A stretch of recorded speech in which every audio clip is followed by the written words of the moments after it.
Recently, I started wondering how these systems always seem to know where to move. Let me show you what I mean. Suppose I wanted the hand of this arm to move here. Easy enough. But what about the shoulder? What about all the segments in between? Somehow, all of them need to rotate in exactly the right way to make this happen. What surprised me is how common this problem is. In games like Uncharted, the character will automatically place their hands on the wall when they get close enough. In films like Soul, entire animation rigs help characters interact naturally with the world. Or Frank. Once I started noticing it, I couldn't stop seeing it everywhere. And after falling down a rabbit hole of trigonometry, matrices, and way more debugging than I'd like to admit, I wanted to see if I could build one myself. So I began by creating some sort of limb. I figured starting with just 2 joints would keep things simple. Oh, and it's also a target, just so we have an actual goal to move the hand towards. I then set up a simple script to get the arm to correctly rotate. Whenever I click on one of the joints, it would rotate towards the cursor. Whoa, that doesn't look right. Right, think I fixed it. Looking pretty good. Although, actually trying to position the hand precisely gets old really fast. So I started experimenting, and after a while, I came up with the following. The arm would randomly rotate one of its joints by a tiny amount. Then it would check if the rotation moved the hand closer to the target. If it did, we keep the rotation. If it rotates so the hand is further away, we revert the changes. In doing that with the remaining segments, we get a system that looks like this. Oh, looks like it hurts. Alright, think I fixed it. I'm surprised this actually works, but I will admit this video is sped up to be 8 times faster. And it's still pretty slow, so I tried increasing the random step size. Alright, a little better, but still not quite there. So naturally, I cranked the value to 100. Whoa, that's quick. What happens if I try moving around the target? That's pretty cool. A little choppy, but it works pretty well. It's kind of fun. For something built entirely on random guessing, this works surprisingly well. But at the end of the day, it still felt more like a brute force than an actual solution. And while experimenting with this, I started to notice something. Right now, Unity already knows where the hand is, which is kinda cheating. While this is fine inside of a game engine, real robot arms obviously don't have Unity's transforms helping them out. So then I started wondering, how does a robot actually know where the end effector is? So I went back to the limb and tried breaking it down into smaller pieces. And that's when I noticed something interesting. We're really just working with triangles. So I dusted off some of my old high school trig and remembered that if we know the angle and length of a segment, we could solve for its side lengths, which gives us the position to the tip of the segment. Then we repeat the same process for the next segment. And once we add all those positions together, the resulting sum is the location of our end effector. This whole idea is called forward kinematics. And the derived equation looks something like this. So I implemented this into the project and visually, absolutely nothing changed. Why is it upside down? After some debugging, I realized the issue was actually pretty simple. In math, the rotation of 0 starts facing to the right, while my arm starts completely vertical, which makes the system look something like this. After accounting for that offset, everything should work correctly. And like I was trying to say before, visually, absolutely nothing changed. Other than the fact that I'm no longer cheating. Definitely a weight lifted off my chest, that's for sure. And the cool thing about forward kinematics is we can actually get the location of all preceding joints too. So I've created some objects. Then back in the code, I set their position to the result of the forward kinematics function, which now takes in a joint index. The function now looks something like this, where depending on the joint index, we won't add the second segment to the location. I find this to be really cool. Getting rid of the cheating and knowing I could theoretically reproduce this entirely outside of Unity made the whole thing feel way more satisfying. But even with forward kinematics working correctly, the arm was still basically just guessing. And while it obviously works, it wasn't doing it as elegantly as I would have liked. Forward kinematics is great at solving where the hand will end up based on the given angles, but I need the complete opposite, where I give a function the target position and it spits out a set of angles. And that idea is called the inverse kinematics. And an interesting thing that I realized is it's kind of how we think about movement too. When I reach for something, I'm not constantly thinking, how much should I rotate my shoulder, my elbow, or my wrist? I just know I want my hand there, and somehow, I guess after years of living, all of the joints in between figure themselves out automatically. But at this point, I still wasn't too sure how to solve that mathematically. Ooh, I'm a poet. And then I started thinking about it a bit differently. Ford Kinematics gives us these two equations to solve for the x and y position.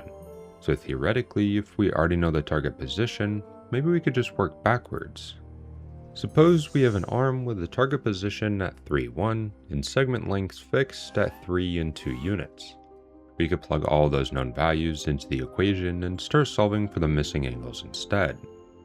Now the algebra for this is pretty intense, which is a little beyond the scope of this video, but after simplifying everything down, we eventually end up with an actual equation. And interestingly enough, there are actually two valid solutions. For now, I'll just simply take the addition version, but after all that, we're only left with one angle. Then we repeat the same process for the second joint, using the angle we just solved for. And finally, we convert both to degrees. And once we have both results, let's try inputting these values and see what it looks like. Wait, my math actually worked. It's perfectly on the target. At this point, I was pretty motivated to implement this into the code, mostly because I thought it looked really cool, but also didn't want to do any more of the calculations by hand. After understanding what was happening here, implementing was fairly straightforward. I was able to simplify a lot of the equations, then simply map the outputs to the angles of our segments. Finally, I wanted to try mapping the target position to my cursor. Wait, this is really cool. I'm surprised it works this well. There's absolutely zero convergence. It's super easy to control. Wait, this kind of reminds me of a connecting rod on a train. Alright, earlier I mentioned that there can actually be two solutions. I want to try overlaying the other solution to see what it would look like. Pretty neat. Looks like the arm's just looking through a mirror.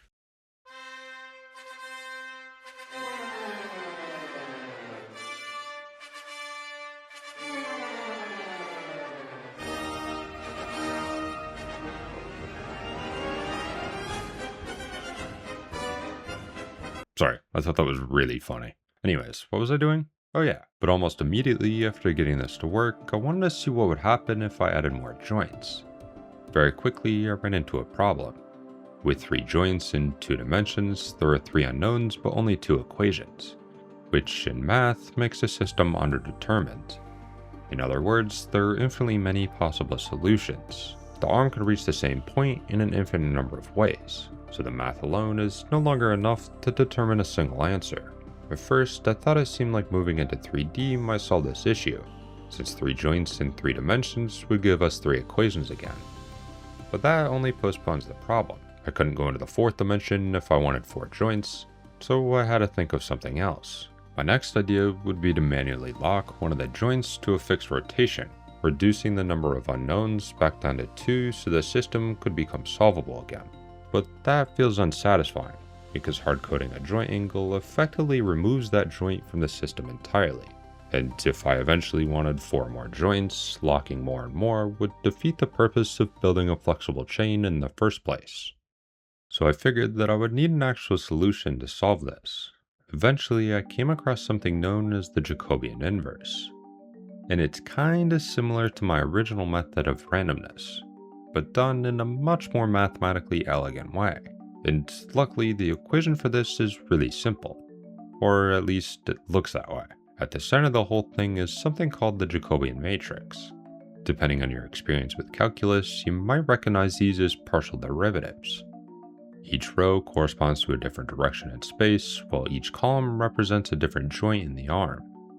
When doing my research for the Jacobian matrix, Google said that it represents the best linear approximation of a nonlinear vector valued function at a specific point, which sounds absolutely horrifying.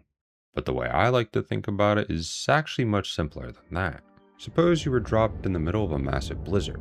You could barely see anything around you, and somewhere out there is a shelter for you to take warmth.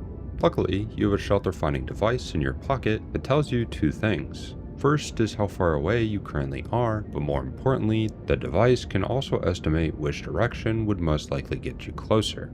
So instead of wandering around aimlessly and hoping something improves, you could directly start walking towards the shelter.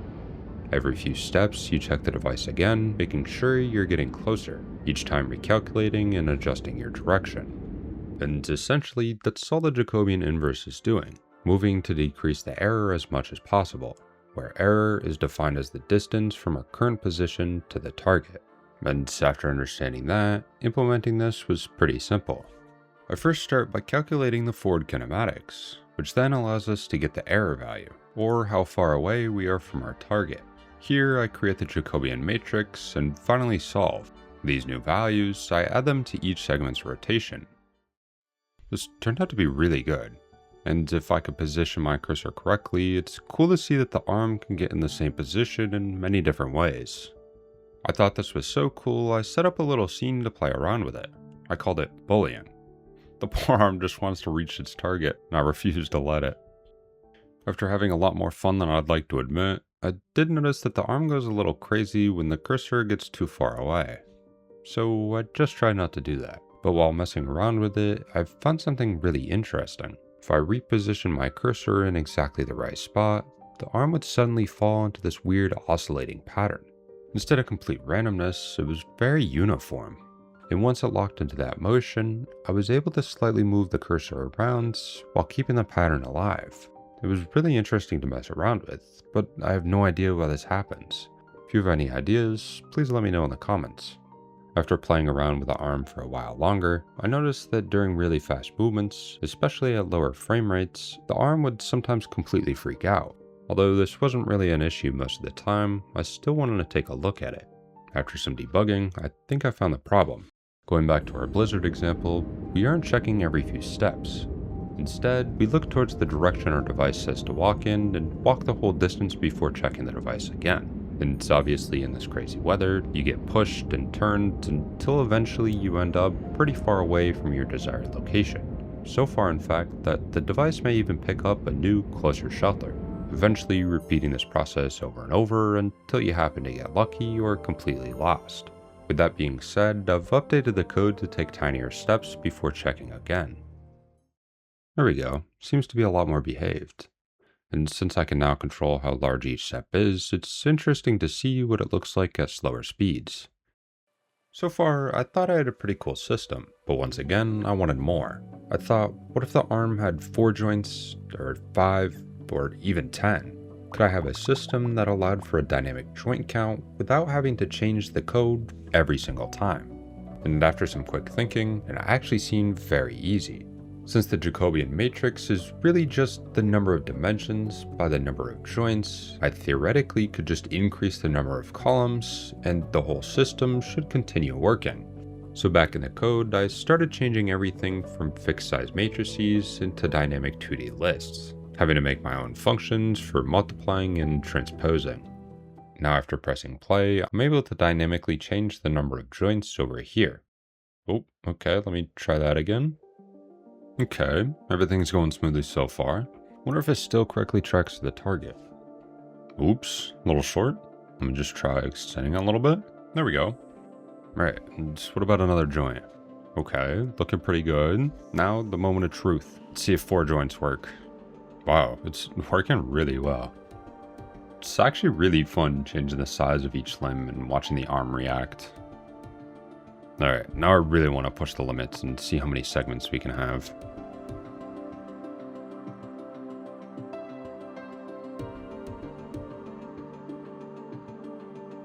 With 10 joints, it looks like it's working really well. And once again, what happens if I map the position to my cursor? I think this is really interesting. It kind of reminds me of something worm-like. Alright, now let's see how much we can crank it. Let me try 100. Whoa, where'd it go? There it is. It's absolutely massive. It's crazy how it's still this accurate. Alright, I'm going to break the immersion a little bit here, but I kind of want to zoom out and see how big it actually is. It just keeps going. And once again, I wanted to try mapping it to my cursor to see how it looks from out here.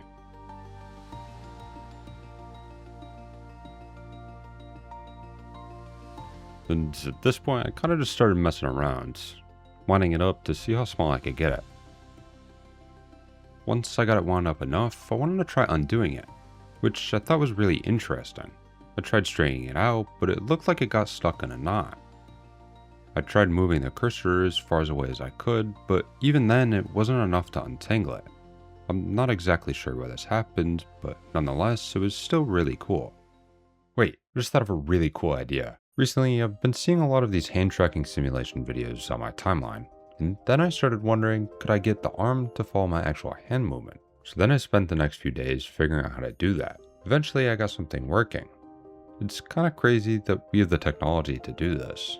This alone was already really fun to play with. Once I knew the tracking was actually working, I needed a way to get the data into Unity, as I made this program in Python, because it was a lot simpler. And after messing around with sockets, I was able to get the position of my wrist into Unity. And just to test it, I mapped the tracked wrist position directly to the target object. Alright, moment of truth. This worked way better than I expected. It's a little shaky, but I'm not even worried about that right now. There's something really strange about seeing your real-life movement instantly get mirrored by this digital arm. Let's try putting the arm back in. Okay, yeah, I could definitely mess around with this for hours. There's currently nothing that I could do other than just flail my arm around aimlessly. And although that's somehow really fun, I wanted to add some functionality. So I quickly modeled out a claw and went back to the hand tracking program. That's when I remembered the tracker also gives me individual finger positions. Theoretically, I should be able to measure the distance between my thumb and index finger. I mapped that directly to the claw opening and closing. Then I added a simple square for the claw to interact with and ran the program again. Whoa, claw's rotation is a little too big. Try again. Alright, first I just wanted to try picking up the cube. It's kind of difficult to control. Alright, there we go. Now drop it. Okay, this is unbelievably satisfying. Wait, can I throw the cube? Whee! I had so much fun with this, I set up a quick little game. I'm calling it Happy Fish.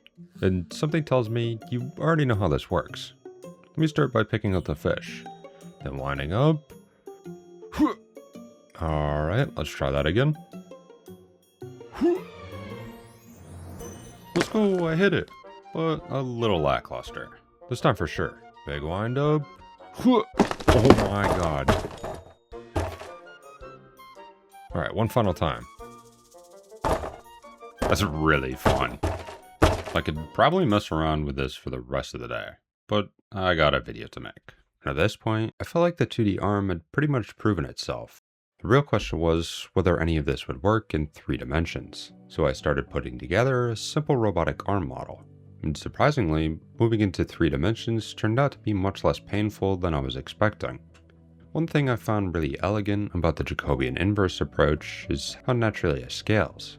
Earlier, when I wanted the arm to have more joints, all I had to do was add more columns to the Jacobian matrix. And moving into 3D followed almost the exact same pattern. This time I just needed to add another row. And behind the scenes, the solver was still doing the exact same thing, trying to reduce the error as much as possible. The biggest change is that the joints are no longer confined to a single plane. Instead of rotating in just one direction, each joint can potentially rotate around multiple axes.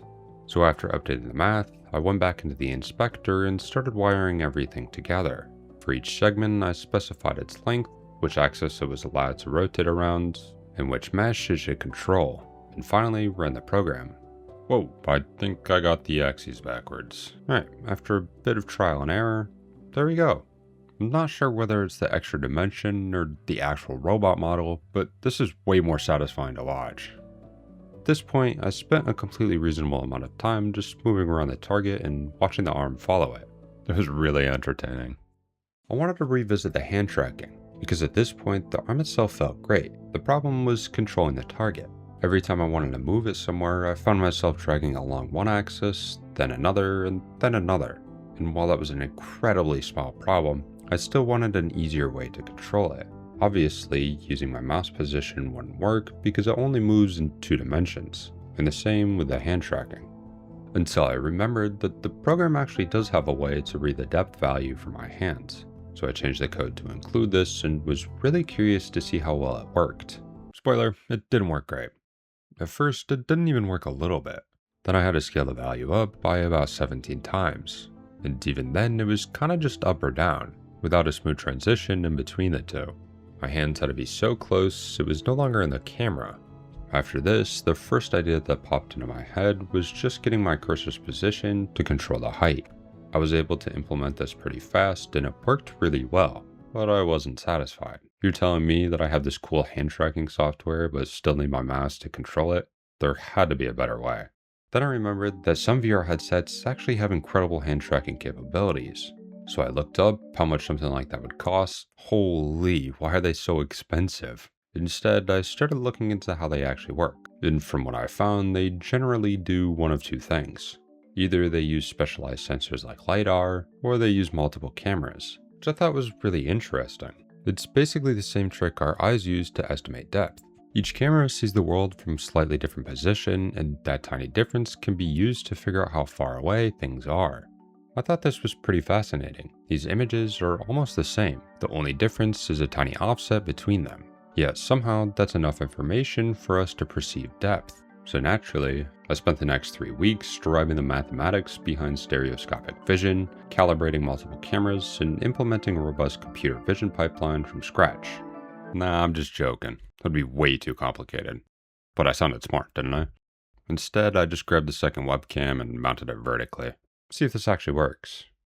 Oh my god, why is it so laggy? Maybe it's because I have 4 OBSs, 3 of which are recording, and the last one is a virtual cam. Oh, and don't forget Unity. There's gotta be a better way to do this. Now I'm down to 3 OBSs, but no more fun hand tracking overlay. Also, I've optimized some of the code. Wait, this is kind of incredible. It feels really weird to control with my hand like this. You'd kind of think it'd be really easy to control, but it's actually insanely difficult. After enough playing around, I once again mapped the claw to my fingers.